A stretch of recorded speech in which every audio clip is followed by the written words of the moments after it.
बिस्मिल्लाहिर्रहमानिर्रहीम। Corporate governance को समझने के लिए कि ये किस तरह से रन करती है, हम एक एग्जांपल को डिस्कस करते हैं। कॉर्पोरेट गवर्नेंस है। कॉर्पोरेट गवर्नेंस स्टार्ट होती है विजन से। विजन होता है जो टॉप मैनेजमेंट होती है, जहाँ पे सीईओ हो सकता है, मालिक हो सकता है, सेठ साहब हो सकते हैं। तो जो भी टॉप के ऊपर बैठा है वो आपको एक विजन देता है। उस विजन के ऊपर फिर मिशन होता है, एस्टेब्लिश होता है। मिशन के ऊपर स्ट्रेटजीज बनती हैं। स्ट्रेटजीज के लिए ऑब्जेक्टिव डिसाइड किए जाते हैं। ऑब्जेक्टिव के लिए फिर गोल होते हैं। तो अब ये जो विजन से मिशन, स्ट्रेटजी, ऑब्जेक्टिव और गोल का सफ़र है, ये जब कंप्लीट होता है तो ये अगर सक्सेसफुली रन करता है सारा, तो इसका मतलब क्या है, कॉर्पोरेट गवर्नेंस जो है वो गुड गवर्नेंस हो रही है। तो अगर इसमें प्रॉब्लम्स आती हैं या यहाँ पे कुछ प्रॉपर नहीं चलता या ये इम्प्लीमेंट ही नहीं हो रहा, तो फिर कॉर्पोरेट गवर्नेंस कोई नहीं है वहाँ पर। तो किसी भी कंपनी को रन करने के लिए जितनी कॉर्पोरेट गवर्नेंस बेहतर होगी, उतना ही वो कंपनी ज़्यादा तरक्की पर होगी या उसका बिजनेस बेहतर होगा। और जितनी कॉर्पोरेट गवर्नेंस किसी डिपार्टमेंट की बेहतर होगी, उतना ही वो डिपार्टमेंट बेहतर होगा। अभी हम एक ओवरऑल पूरी ऑर्गेनाइजेशन के लिए कॉर्पोरेट गवर्नेंस का सेटअप देख रहे हैं, लेकिन इसको फिर हम बाद में थोड़ा आगे जाके डिपार्टमेंटल लेवल के ऊपर लेके आएंगे कि सेम यही पैटर्न जब किसी डिपार्टमेंट के ऊपर इम्प्लीमेंट हुआ तो फिर कैसे रन करेगा। पहले देखते हैं कि अगर ये पूरी ऑर्गेनाइजेशन के लिए कॉर्पोरेट गवर्नेंस का किस तरह से फॉर्मुलेट होता है कि यहाँ पे जो टॉप मैनेजमेंट बैठी है, मालिक बैठा है, सेठ साहब है, उन्होंने एक विजन दे दिया। आसानी के लिए हम एक इजी टू अंडरस्टैंड एग्जांपल को डिस्कस करते हैं कि सॉरी, यहाँ पे सेठ साहब ने कहा कि भाई हमने चांद के ऊपर जाना है। तो अब आप देखें कि क्या हो सकता है। तो ये एक विजन है, चांद के ऊपर जाना है, हमने मरीख के ऊपर जाना है, हमने ये करना है, हमने एक नया यूनिट लगाना है, हमने डेयरी फार्म शुरू करना है, हमने टेक्सटाइल मिल शुरू करनी है। तो ये एक विजन है। तो हम अपना विजन जो सेठ साहब ने दिया वो डिसाइड करते हैं कि सेठ साहब ने कहा जी कि चांद के ऊपर जाना है, तो ये एक विजन है। तो इस विजन के ऊपर एक मिशन एस्टेब्लिश होगा कि मिशन स्टार्ट हो गया। अब जो सेठ साहब के नीचे जो नेक्स्ट मैनेजमेंट लेवल था, उनके पास वो विजन आ गया कि सेठ साहब ने कहा कि जी चांद के ऊपर जाना है। तो अब नीचे जो मैनेजमेंट होगी, जितने भी जनरल मैनेजर या डायरेक्टर जो भी सेकंड टियर में होगा, अब उनके लिए एक मिशन स्टार्ट हो गया कि जी चांद के ऊपर जाना है तो क्या करना पड़ेगा। तो यहाँ पे मिशन डिफाइन करना पड़ेगा कि चांद के ऊपर जाने के लिए आपको बहुत सारी चीज़ों की ज़रूरत पड़ेगी, जिनमें नंबर 1 रॉकेट चाहिए जो कि आपको ज़मीन से ऊपर तक लेके जाए। फिर एक पायलट चाहिए जो उसको ड्राइव करेगा, चलाएगा। फिर उसके लिए कुछ एनवायरमेंटल प्रोटेक्शन, जैसे वो सूट होते हैं, हेलमेट होता है, वो चाहिए। उसका फूड चाहिए जो उतने दिन जो आने जाने में लगेंगे ख़राब ना हो। फिर और जो चीज़ें चाहिए, हम एक लंबी लिस्ट बन जाएगी। जो मिशन के लोग होंगे यहाँ बैठे, वो एक लंबी लिस्ट बना लेंगे कि जी ये चीज़ें चाहिए। तो हम इसको थोड़ा मुख्तसर रखते हैं, तो हम डिसाइड कर दें कि उन्होंने 2 चीज़ें डिसाइड की मिशन के लिए कि यहाँ पर एक रॉकेट चाहिए और एक ड्राइवर चाहिए जो उसको चलाए और ले जाए खला तक, चांद तक ले जाए। तो अब मिशन क्या था, विजन क्या था कि जी हमने चांद के ऊपर जाना। विजन के ऊपर जो मिशन एस्टेब्लिश हुआ कि जी इस विजन को पूरा करने के लिए हमें एक रॉकेट चाहिए और एक पायलट चाहिए। तो ये मिशन हो गया। अब मिशन के ऊपर स्ट्रेटजीज बनेगी कि हमें जो चाहिए उसको हमने किस तरह से अरेंज करना है, कैसे क्या बनाना है, इन हाउस प्रोड्यूस करना है, मैन्युफैक्चरिंग करनी है, आउटसोर्स करना है, मार्केट से बाय करना है, कुछ भी जो भी आपकी स्ट्रेटजीज हो सकती हैं मिशन को पूरा करने के लिए। तो मिशन क्या था कि हमें एक रॉकेट चाहिए और एक पायलट चाहिए।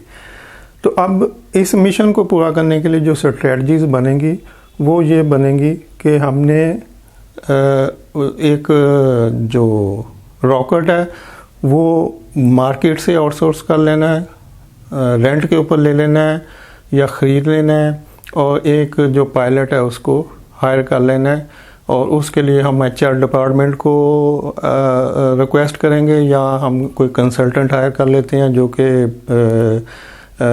जो खुला में जाने वाले एस्ट्रोनॉट होते हैं उनको इंटरव्यू कर सके और उनको वैल्यूएट कर सके और उनमें से एक बेहतर कैंडिडेट सोर्स कर सके। तो अब ये जो यहाँ पे डिफरेंट स्ट्रेटजी डिस्कस होंगी और उनमें से जो बेस्ट होगी उसको इम्प्लीमेंट किया जाएगा। और स्ट्रेटजी क्या होगी कि क्या हमने रॉकेट खुद बनाना है, हमने रेंट के ऊपर लेना है, आउटसोर्स करना है, हमने जो उसका ड्राइवर जो कि रॉकेट का ड्राइवर है उसको पायलट उसको खुद हायर करना है HR के थ्रू, या उसके लिए किसी कंसल्टेंट को हायर करना जो उसकी एक्सपर्टीज़ को चेक कर सके। तो ये स्ट्रेटजीज़ है। मिशन में चीज़ें डिफाइन हुई थी कि ये चीज़ें होंगी तो हम इस विजन को पूरा कर सकेंगे। तो जो चीज़ें डिसाइड हुई थी उन चीज़ों को किस तरह से एक्वायर करना है, किस तरह से हासिल करना है, उसके लिए स्ट्रेटजीज़ बनेगी।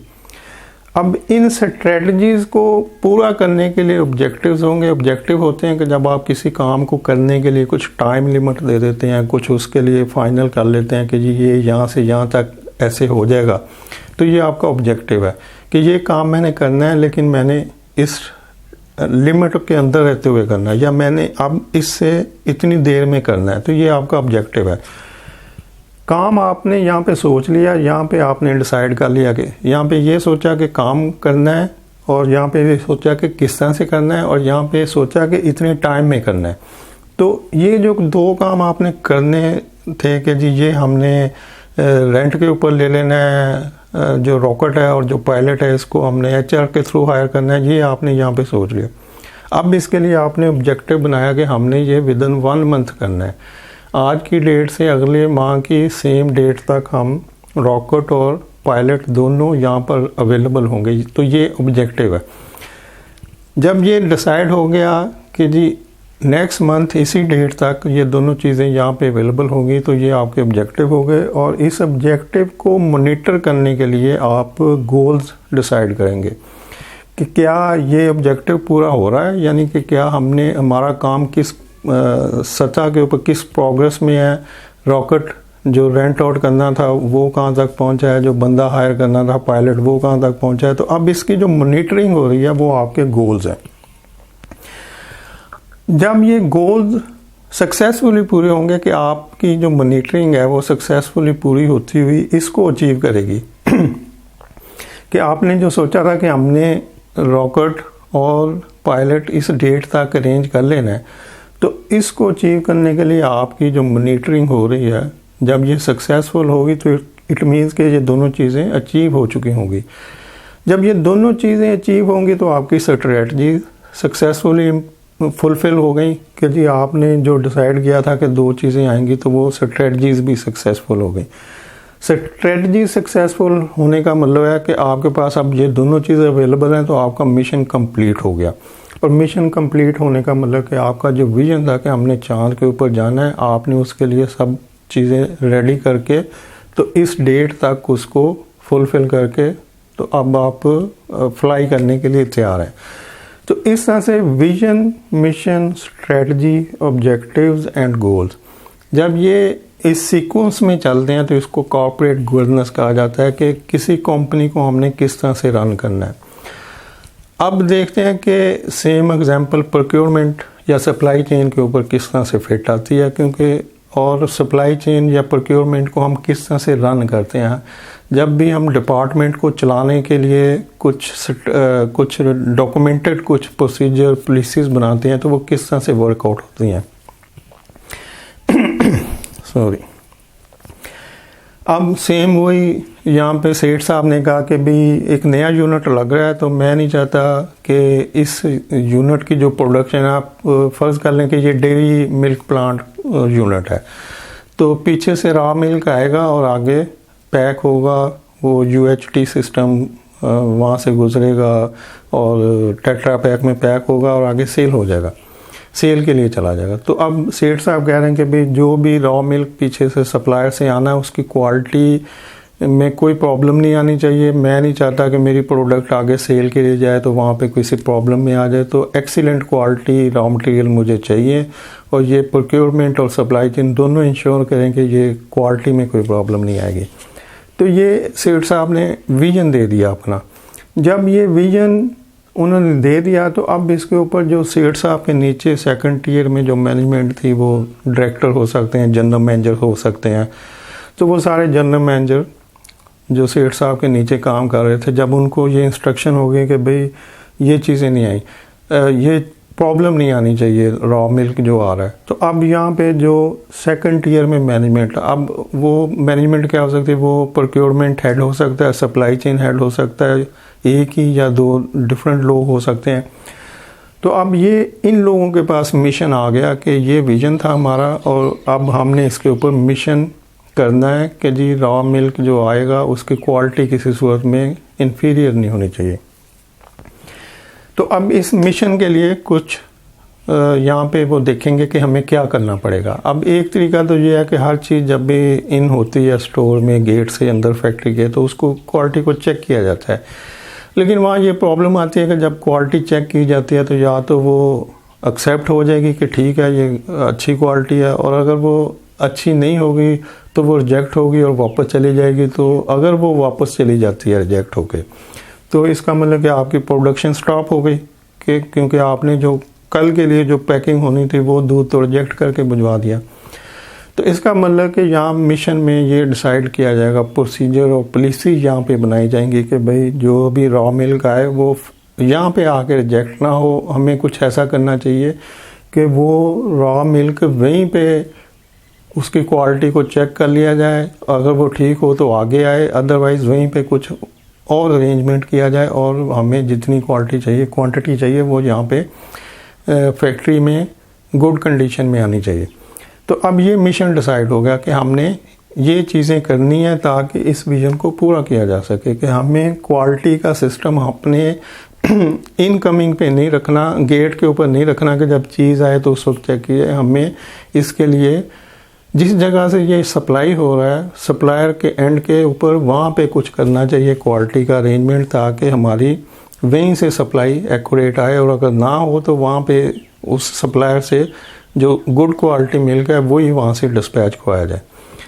तो ये मिशन इस विजन के ऊपर इस्टेब्लिश हो गया कि एक प्रोसीजर बन गया, एक पॉलिसी डिफाइन होगी कि हमने ये काम जो यहाँ पे सोचा गया था विजन में, उसको करने के लिए ये सिस्टम अडॉप्ट करना है, ये प्रोसीजर या पॉलिसी हमने इम्प्लीमेंट करनी है।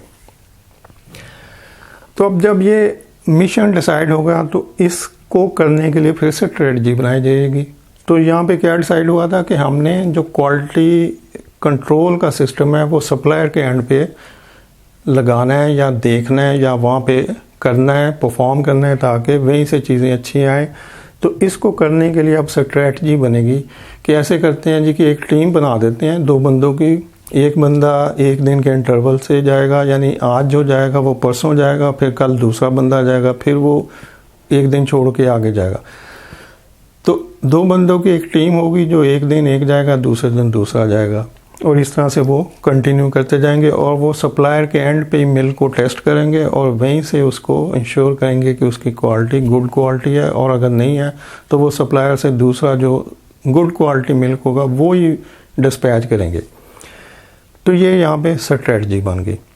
तो अब विजन के ऊपर, विजन था कि गुड क्वालिटी मिल्क आना चाहिए, उसके ऊपर उन्होंने सोचा कि इसके लिए हमें वहाँ पे एक QC का कोई सिस्टम लगाना चाहिए सप्लायर के एंड के ऊपर, और स्ट्रेटजी बनी कि हम 2 बंदे डिप्यूट करते हैं, एक जाहिद साहब हैं, एक अशरफ साहब हैं, ये एक दिन के इंटरवल से जाएंगे। ये स्ट्रेटजी इस्टेब्लिश होगी। अब इसका ऑब्जेक्टिव है कि जी ये काम कब से स्टार्ट होगा और कब तक जारी रहेगा। तो अब ऑब्जेक्टिव में हम बनाते हैं कि जी एक दिन जाहिद साहब जाएंगे, एक दिन अशरफ साहब जाएंगे, और ये लंच के फ़ौरन बाद निकल जाएंगे। 1 से 2 लंच होता है, तो 2 बजे ये यहाँ से निकल जाएंगे फैक्ट्री से, और सप्लायर के पास जाके जो भी गुड क्वालिटी, जितनी हमारी रिक्वायरमेंट डेली होती है आने की, उतनी गुड क्वालिटी का मिल्क वहीं से चेक करके वहीं से डिस्पैच करेंगे, और शाम 4 बजे अपना छुट्टी करके या 5-6 जो भी टाइम है, तो उस टाइम ये सीधे वहाँ से घर चले जाएंगे। तो ये एक टाइम फ्रेम बना दिया गया, एक उनको शेड्यूल बना के दे दिया गया कि ये जो काम हमने डिफ़ाइन किया यहाँ पे, इस काम को करने के लिए ये तरीक़ाकार है। तो ये ऑब्जेक्टिव बना दिया गया कि ये आपका टाइम है, इस टाइम आप जाएंगे, इस टाइम आप छुट्टी कर देंगे और उसमें ये एक्टिविटी आप परफॉर्म करेंगे एक दिन के गैप से। तो ये ऑब्जेक्टिव हो गया। अब गोल्स हैं। गोल्स मॉनिटरिंग है कि क्या ये लोग जा रहे हैं, जाके वहाँ पे काम को चेक कर रहे हैं तो क्या डेली गुड क्वालिटी मिल्क आ रहा है, कोई रिजेक्शन तो नहीं हो रही। तो जब हम ये मॉनिटरिंग इनके ऊपर करेंगे तो यहाँ पे सक्सेसफुल रिज़ल्ट आएगा। यहाँ पे सक्सेसफुल रिज़ल्ट का मतलब है कि स्ट्रेटजीज़ जो बनाई गई थी वो सक्सेसफुल हैं, और सक्सेसफुल स्ट्रेटजी का मतलब है कि हमारा मिशन कामयाब हो चुका है। और कामयाब मिशन का मतलब है कि जो विजन सेठ साहब ने दिया था उसके ऊपर एक्सीलेंट वर्किंग हो रही है। तो ये क्या, ये कॉर्पोरेट गवर्नेंस है या corporate governance of one department है, procurement department, supply chain department. कि हमारा डिपार्टमेंट जो है वो जब हमें विजन दिया गया तो हमने उसके ऊपर मिशन इस्टेब्लिश किया, मिशन के लिए स्ट्रेटजीज़ बनाई, स्ट्रेटजीज़ के लिए ऑब्जेक्टिव बनाए, और ऑब्जेक्टिव को फुलफिल करने के लिए हमने गोल्स डिसाइड किए।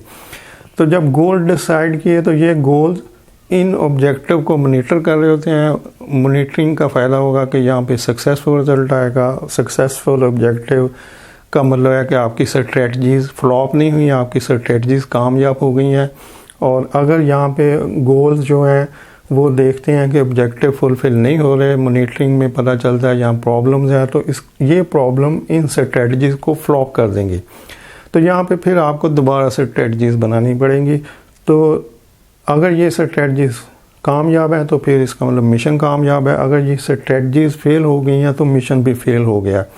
तो इसका मतलब कि विजन वही रहेगा, इस विजन के ऊपर फिर नया मिशन बनाना पड़ेगा। मिशन के लिए नई स्ट्रेटजी सोचनी पड़ेंगी और नई स्ट्रेटजी के लिए फिर ऑब्जेक्टिव डिसाइड करने पड़ेंगे और फिर गोल्स उनको मॉनिटर करेंगे। तो इस तरह से ये सर्कल चलता रहेगा अनलेस के ये सारा सिस्टम सक्सेसफुल नहीं हो जाता। तो डॉक्यूमेंटेड डिपार्टमेंट्स जो होते हैं कि मैनुअल क्यों ज़रूरी है प्रोक्योरमेंट के लिए, सप्लाई चेन के लिए, प्रोसीजर और पॉलिसीज़ क्यों ज़रूरी हैं, वो इसलिए ज़रूरी हैं कि ये सब चीज़ें अगर कामयाब होती हैं तो उन प्रोसीजर और पॉलिसी की वजह से होंगी, और अगर नाकाम होती हैं तो इसका मतलब कि आपके प्रोसीजर वीक है, आपकी पॉलिसी वीक है, आपके पास स्टैंडर्ड कोई नहीं है जिससे आप उस पॉलिसी को कंपेयर कर सकें जो आपने बनाई थी।